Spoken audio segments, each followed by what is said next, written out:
Hi, I'm Steve Mann, and I'm the host of CounterPoint B2B, where we discuss some of the head-scratching contradictions around B2B marketing and how to make sense of them. Today, I'm joined by two friends of mine, Christine Crandell and Jennifer Davis. Christine is the president of New Business Strategies, and she says today she's kind of like a customer experience prima donna today, but I'm going to ask her to kind of explain that. Jennifer is the head of product marketing for AWS training and certification, and she's also been a serial CMO. Me having been a serial CMO as well, I know how painful that can be. Thanks for joining me today, ladies. Absolutely. Thank you. So today we're talking about Nike Just Do It versus CNN Facts First. In other words, should we be looking at tactics versus strategy in B2B marketing today? And what does it mean to look at strategy versus tactics? So first question really is, so are B2B marketeers foregoing strategy? Because because Christina and I talk about that all the time, and telling me that you're getting a little frustrated, Christine, by the fact that folks just want to do stuff and they don't necessarily want to do the hard thinking ahead of time. So tell me a little bit about that. Yeah, what I'm hearing from across industries for our clients, which are predominantly B2B, is this overwhelming desire or this urge to, I have to go do something, and I need to go and get customers to buy more, or I need to find more customers, and they're not there in a normal environment. And I should probably use air quotes around normal, because I think you'll have to define that for me at some point. Yeah, I think we're very abnormal today. But in a normal environment, that would be completely logical to say, we need to focus on acquisition and retention. But in today's environment, where you have had dramatic shifts within buyer attitudes and with buyer values, coupled with dramatic transformational shifts happening within industries across the board, there is no untouched industry that is not undergoing fundamental structural change. This heads down, barreling forward using existing tactics that worked last year or 2 years ago is a recipe for failure. And I'm not seeing them stop and understanding where the landscape has shifted and how that opportunity has redefined itself. I mean, they don't know. I would say most marketers do not know whether they're running toward a cliff or they're running toward a very large plane. So, Jennifer, let's press a little bit on that. I mean, you're writing a book on decision making, so you're steeped in strategy all the time. But it seems that marketers don't rely on the strategy process anymore. I mean, that's what I heard Christine saying. Is that true? Well, I think probably every function, but marketing leaders can be subject to this as well. The random acts of marketing that people sometimes do. Maybe it's motivated by an attempt to want to turn the tide of a business, to address current market needs or customer feedback that they've heard. It comes from a good, perhaps motivation and a good place, but in practical terms, it can lead to the kind of fragmented, distracted kind of marketing approaches that we see often in the marketplace among our friends and among folks that are selling to us as well. We'll see some of that same kind of disjointed approaches where it's all energy and momentum, but not a lot of thoughtful approaches to strategy. And I would say that like most things, it's a balance. It's very important to remember that strategy without great execution is not going to get you very far. It's a binder on a bookshelf. It's a board presentation that never gets dusted off. But at the same time, it's very important, as Christine said, to understand where you're going and what you're trying to accomplish, short-term and long-term.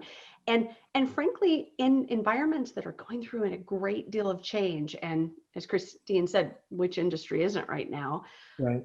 It's also it's okay to give ourselves some grace that we may not have a long-term strategy in some of these areas, that because change has been so dynamic, or the customer, needs are changing so rapidly that they're still being understood. Mhm. And in those cases, it's very important to be strategic about your tactics, not just do random acts of marketing, but to think very thoughtfully about what you're doing and what you're hoping to learn from it. But isn't that strategy?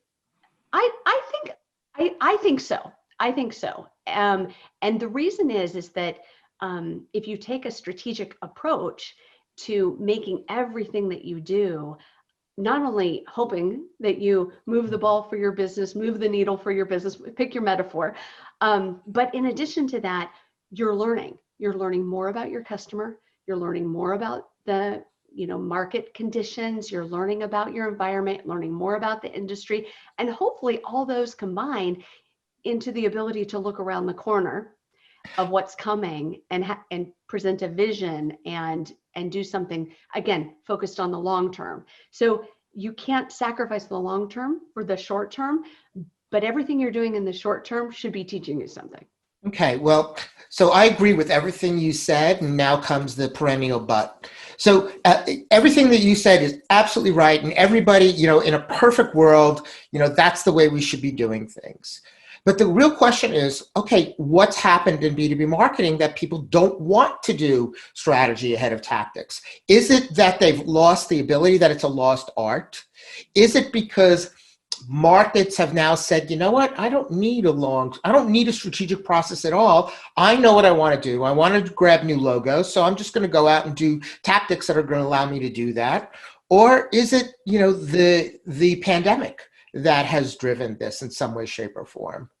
Well, I think it's all of the above. So if I may just sort of Come jump on, in pick one. and Pick one. No, don't equivocate. I want you to talk to me about one first. I just was going to rattle off a whole great big list. Well, okay, so start with the most important one in your head, and then we'll go down the list. Oh, most important is something that has a trend that began way back in 2000. And it is that we have increasingly focused on the short term by the very structure of our economy, the very structure of our funding organizations. You look at your quarterly earnings report to the street, you look at how we actually measure the performance of sales individuals, you look at what the venture capital benchmarks are and how they deliver the tranches of money that they've signed up for. Everything reinforces the short term. And that translates into not long job,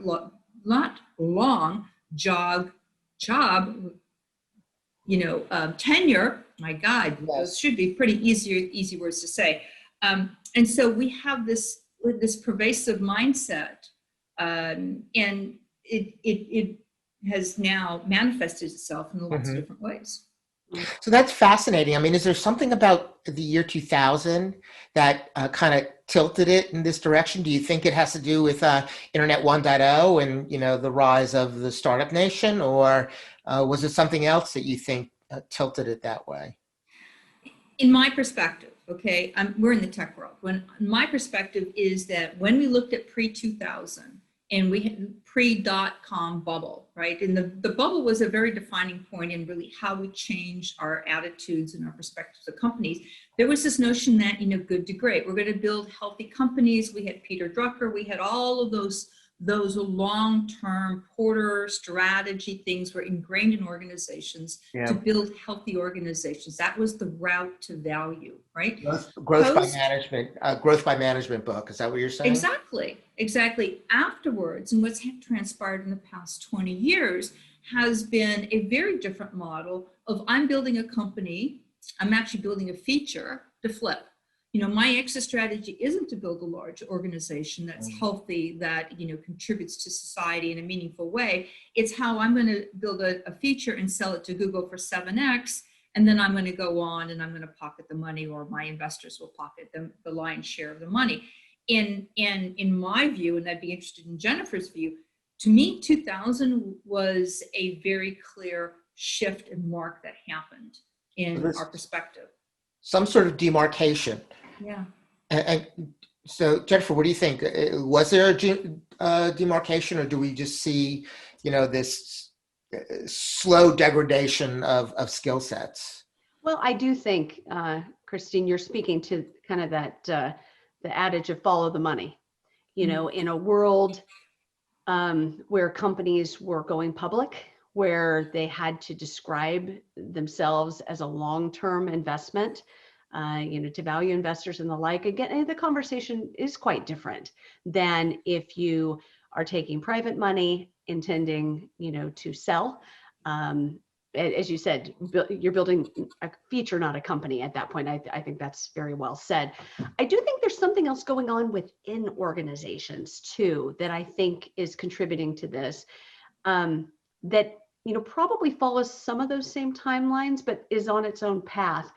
And that is the emphasis of innovation over stability. And I think that focus on the only thing that an organization can be really good at is learning faster and satisfying the needs of the customer faster and innovating faster, which leads to just a very different management style, a different internal communication style, different priorities in the business. And I think that kind of trend joins something that I think has plagued B2B marketing specifically for a long time. And that is a lot of B2B leaders at all roles in the C-suite don't actually understand marketing and the role of marketing in their organization. And many times they don't have an appetite for strategic marketing conversations. And that's been true, I think, for a long time. But combine that with an increasing acceleration of market conditions, increasing pace of technology innovation, add to it, a global pandemic and other, unforeseen pressures on the business. And I think, it makes people perhaps even less tolerant for the long-term discussions about what it means to be strategic and create markets and create companies that will last. I wish it wasn't true. And we see lots of counterexamples to it, of course. But at the same time, I think we need to guard against it. We need to guard against that short-term thinking, and whether it's motivated by, the cadence of financial statements and reporting, or if it's motivated by let's try this. The guy down the street pivoted late and is no longer in business, so we need to be quick to pivot. I mean, that kind of energy can get frantic. And I think any business of any size has to check that.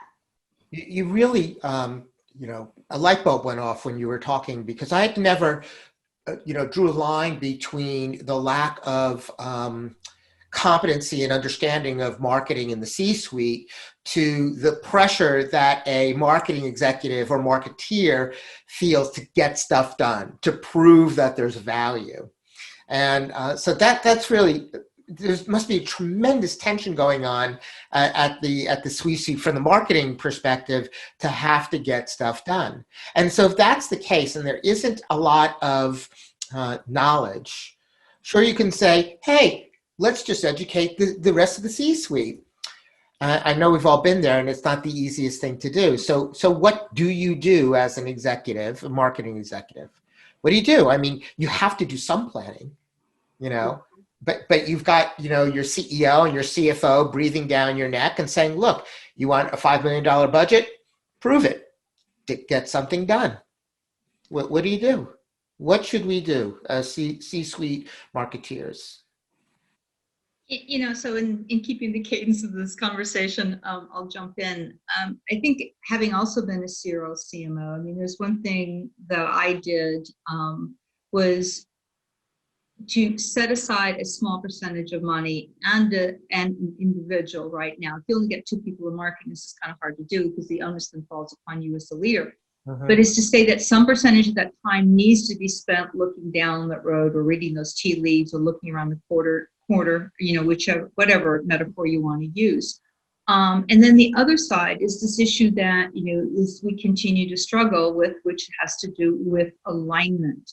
And so one side is, yes, go look, and fortunately today, there's a ton of data out there where future casting isn't, if you do it light, is not that hard, whether it's McKinsey or whether it's Deloitte or Pricewaterhouse or SRI or RAND or even the CIA, which is actually a phenomenal source of information, or the World Bank. You can start to actually see timelines as to what's happening. So you can look down the road. The other side of it is what marketers, and it's ironic, I'm recalling 3 client calls I had prior to this meeting, and it was all the same conversation that says, marketers need to have a deeper understanding of perspective of the other side of the house. Granted, the CEO and the head of sales doesn't understand marketing, great, but coming in and preaching about marketing isn't going to achieve that objective. Coming in and saying, let me understand that person's perspective using the Socratic method. How do they define the lead? What is the emotion that the salesperson's having? Show me a lead that was really good. Show me a lead that you didn't think it was very good. And coming from that understanding and using that context, that perspective to explain marketing and help them understand is going to be infinitely better than producing these, type 10 font, multiple slides on, how that lead got scored and where it went through what system, nobody really cares. Okay. So I think we spend too much time on data driven to the fault of not understanding where that other person is coming from and what their concerns are. So go ahead, Jennifer. I was just going to say, yes, +1, amen. Yeah. And I actually think, in the heart-to-heart conversations I have with marketers, especially ones coming up in their career, I find myself coaching a lot and frankly, reminding myself periodically as well that at some point you have to switch from being the person who has all the answers and the person who gets all the things done and the person who check off their list to the person who asks the questions. And it happens, for a different point in different people's career. And the wonderful thing about it, if I can, again, speak heart to heart with marketers out there, you don't need anybody's permission to do this. It doesn't matter what your title is, doesn't matter what level in the organization you are. If you can start shifting from being the person who has the answers to the person who asks those poignant questions, the method that Christine was describing, to get at the strategic questions of the business. And that'll do 2 things. It'll elevate your business. You'll make better decisions. But it also is probably the best way to marketing and to position yourself as a leader within your organization of the kind of person that they want at the table when decisions are being made about resource allocation and prioritization. They don't need the person who can deliver the 14 slides of the lead conversion metrics. I mean, that's important, and we need to know our stuff and know how to do those things, but that's not the conversation that we need to have at the C-level. And that's really not the strategic conversations that need to be had. We really need to understand what are the levers of our business, how are we going to create the engines of growth. And then there's a lot of gears in that gearbox that we need to be good at turning and spinning. But the conversation that we're having at the C-suite level with our peers in the organization should be asking questions that lead us to our business to a better place, not just marketing, to a better place. So I think what you're saying is that if I'm more of a business person than a marketer, I have more credibility, and as a contributing member of the C-suite, that gives me more license to balance strategy with tactics. I think that's what you said. Is that correct? Yeah, absolutely. And again, I think it even has very practical implications.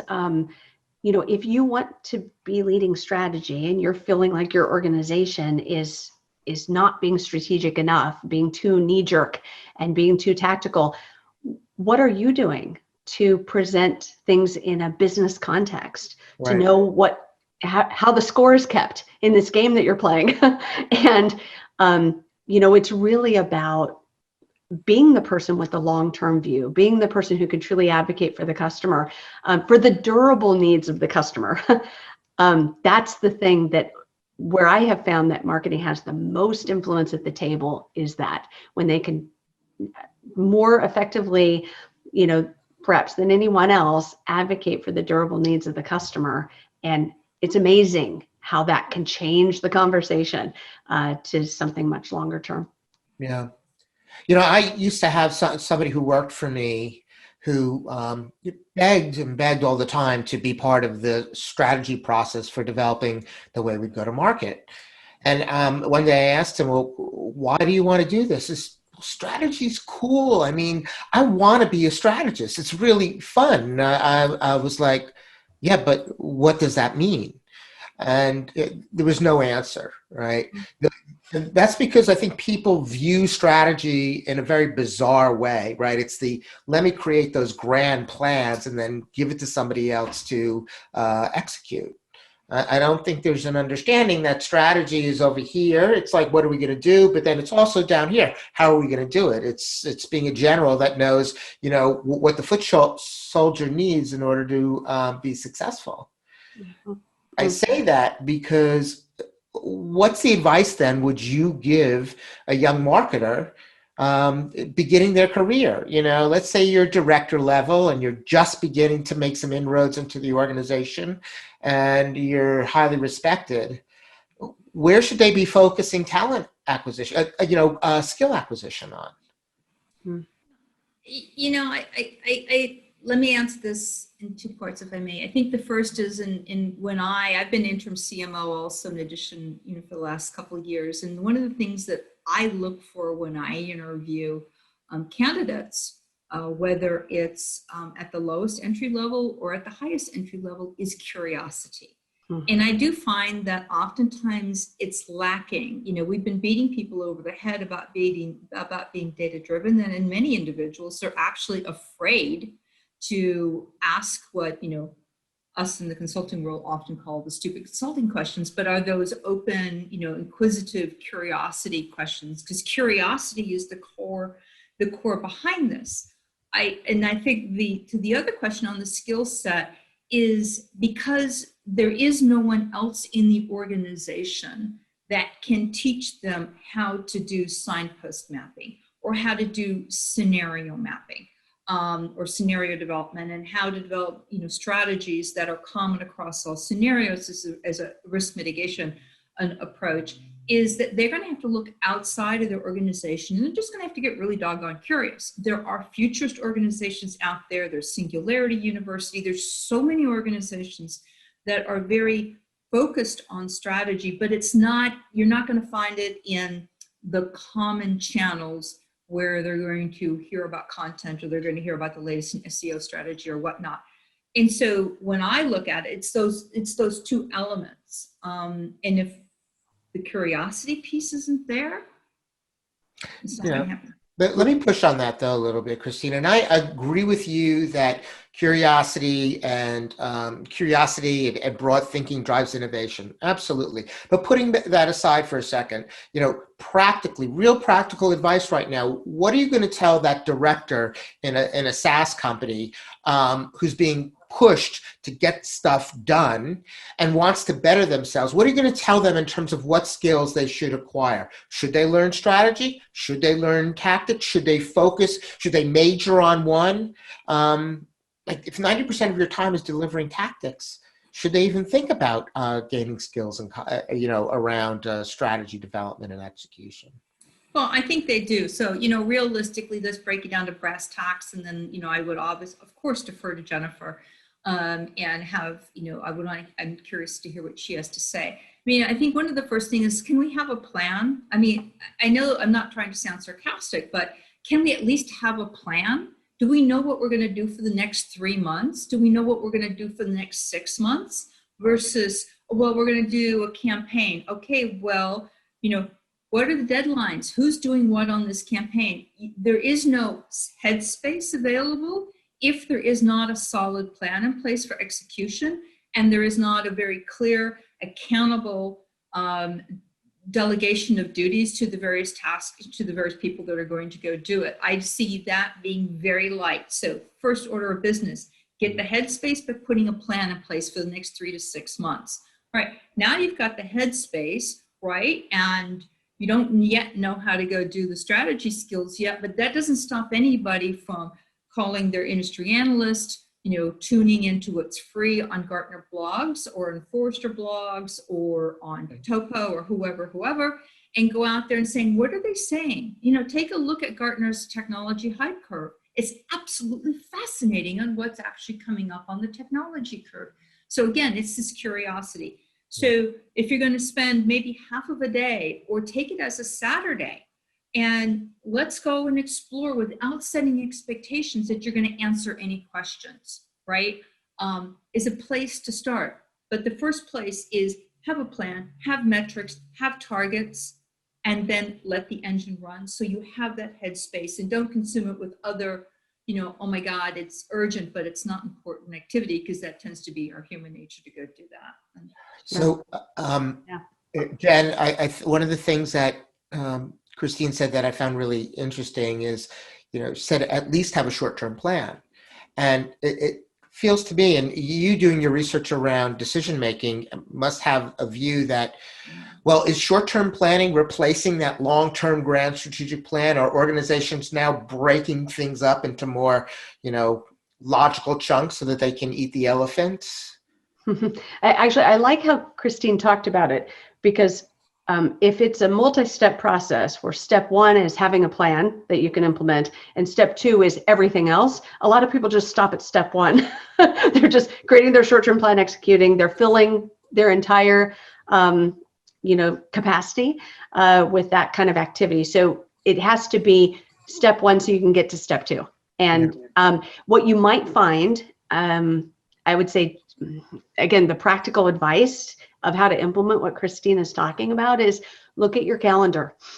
Anything important is going to be there. And so if you want to set aside time and you don't, the proverbial, if your life and your schedule is a jar and you have the opportunity to add in big rocks and then pebbles, then sand, if you don't add the big rocks in first and block out your calendar and know when you're going to give yourself deadlines for getting your short-term plan in place, getting that headspace created, that container is going to fill up with sand. And there'll be lots of little periphery activity, none of which really moves the needle for your business, none of which really serves you well as a leader. And so I would definitely start by looking, at your calendar on that. The other thing I would say, and it's really kind of a missed opportunity, and I think it's because it's so close that people can't see it, is how to make everything you do 1, 2, 10% more strategic than it was before. Often people will look at projects or initiatives, campaigns they're in the midst of, and they have such a bias for action that they forget to stop and to think big about it, or to think, how can I learn something that I can use in the future, or who else should be involved in this project to elevate it and to give it more resources and momentum. Again, so often, and again, I'm preaching to myself here, we can be so tactically focused on executing our checklist or executing our to-do list, or surviving a bruising schedule of a day, that we don't get to even take advantage of the opportunities we have to grow what we're doing in place with the projects and initiatives and priorities we already have. And if you're looking to be that agent of change in your organization, start with the projects that are already on your plate and do them differently. And then it starts to build not only your muscle, but it builds the, awareness and recognition and appreciation within the whole organization that these things can be done differently. It's not just about executing this tactic or implementing this video on the website tomorrow. We're actually thinking about all of these are leading to a place that gets us to a better future that we've helped craft. Like a land and expand approach, right? Learn and extend, learn and extend. So this is, thanks for that. This has been really fascinating for me. I've learned a lot. We have to wrap up, but I want to ask one final question. We've talked a lot about strategy and tactics in the broad brush of how we should go to market. But what about during a pandemic? Is there anything different that we should be doing in terms of how we mix strategy with tactics, where we should be focused, how we should be thinking about how our strategy or tactics would be affecting our customers? Jen, what do you think? So, I thought Jen was going to go because I really wanted to hear what she had to say. I can if you I saw you with bated breath, so I was like, okay. I can. Yes. I'm just thinking about the sand analogy because it's so very true in the jar. I think in this pandemic it's even doubly important to be really tuned into the trends. I mean, if we look at some of the stats that are happening, it's industries, even in retail, industries have gone through digital transformation, 10 years worth of digital transformation in 3 months, right? And it goes down every industry. So the place to start is to tune into your customer. And yes, I know that means you need to talk to them. Oh, God forbid. But is to tune into the customer, because the values are changing, and asking them what has changed for them. What are their expectations now? What is it that they're afraid of? What keeps them up at night? Right? And what are they worried about in 2021? Now is the conversation to ask them about 2021. And So that will pull the thread as to where the business needs to respond. So you're saying the active information gathering is more of a strategic approach rather than a tactical approach at this time. I do, but it serves both sides, right? It serves if you're going down the path of saying, I'm just going to go and do, I'm going to make all my decisions off of intent data, and I'm going to just, drum out these campaigns based upon intent data. And what you're actually finding is that your customers, and this is actually happening in the healthcare industry, are engaging in ecosystems in which they're partnering up with digital health applications and like Fitbit and those types of things in order to provide a different experience. You're not going to find that out unless you talk to your customer, right? So it's to start with the customer and bring that back into the organization. And so, Jen, what's your advice for going for marketeers in a tactic versus strategy mix in a pandemic? Well, I would just build on what Christine said. The thing that I was thinking about was it's always very important, but especially important right now, to face the truth, to really understand. Christine talked really well about really understanding your customer, what's changed for them, what's their reality right now. Have their needs, have their priorities changed? The fundamental need for your product may have changed in this whole thing. And so it's very important that you are sober and clinical about that kind of and understanding the facts outside your business. And getting back to our earlier point, there's never a better time to really understand the facts within your business, because you can have very different dynamics than you had a year ago.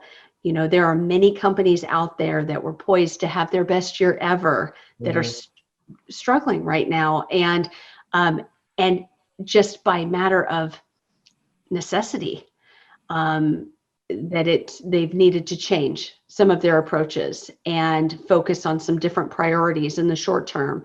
And that is, perfectly important and viable as well, because the long game here is to outlast, right? And to serve your customer another day. And in order to do that, it requires some truth telling and some fact facing, if you will, within your organization. And if you're prepared to do both those things, to really understand the customer, really understand your capacity at this time, you can match those up. You're clever. If you know your stuff, you can match those up and come up with something that gets you out of this situation. And again, when the economy does what it's going to do, you're in a much better position and much more agile to respond to those trends that you've looked ahead to look at, and implement something great for the future. Great. Thank you for that advice. This has been a fascinating conversation, and I want to thank both of you for joining me today. I really appreciate it. Of course. Thank you. Take care.